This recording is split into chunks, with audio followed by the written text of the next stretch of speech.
I have a combinator. And in the combinator is our bass sound.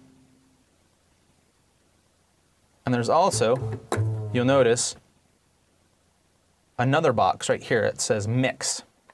So mix, combinator number 1, which is our bass, and then you actually have the instrument. So when I created an instrument, say this rack right here, this combinator, this is your direct connect to the mixer.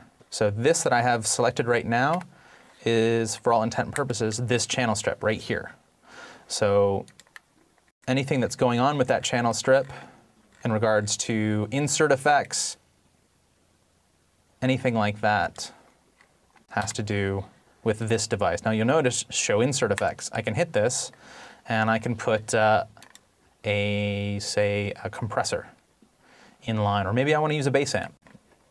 These are kind of one of the cool things about Record is it comes with line 6, bass amp and guitar amp. Right now it's only giving us a few models, but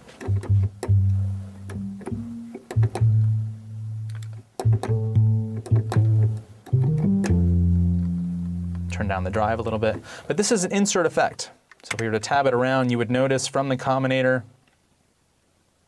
it's going insert effects. So you send it out into the device and then out of the device back into the little mix. So anything that you put in this is going to work as an insert.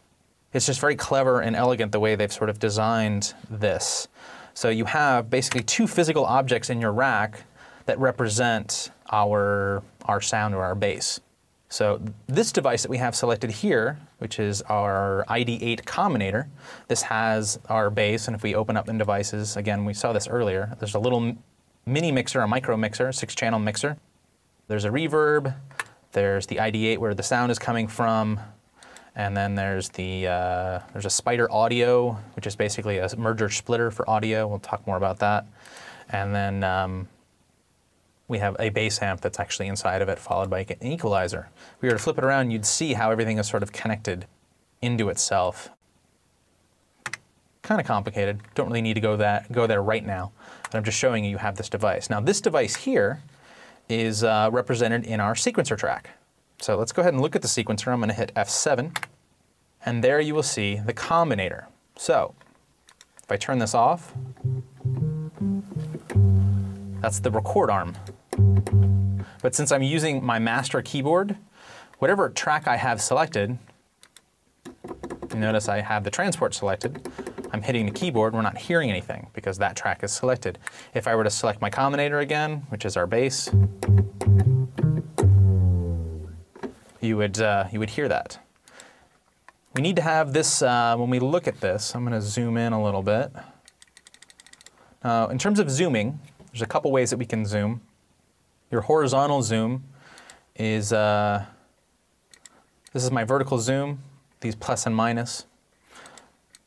And then we have a horizontal and vertical zoom, which you can use right here on the right. Now, you have key commands for this.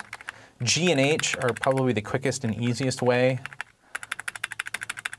of navigating in terms of your horizontal zoom. I'm just hitting G and H, respectively. And I think you can use the plus and minus.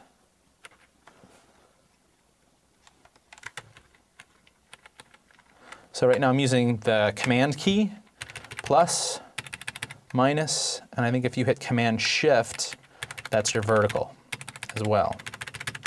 But it's just faster for me to use G and H for my vertical, and then if I really need to change the horizontal view, I can. And again, you also have this navigation tool off to the side. It's like your inspector. It's how you can move everything around, or at least navigate between the tracks. So that sort of takes care of our signal flow.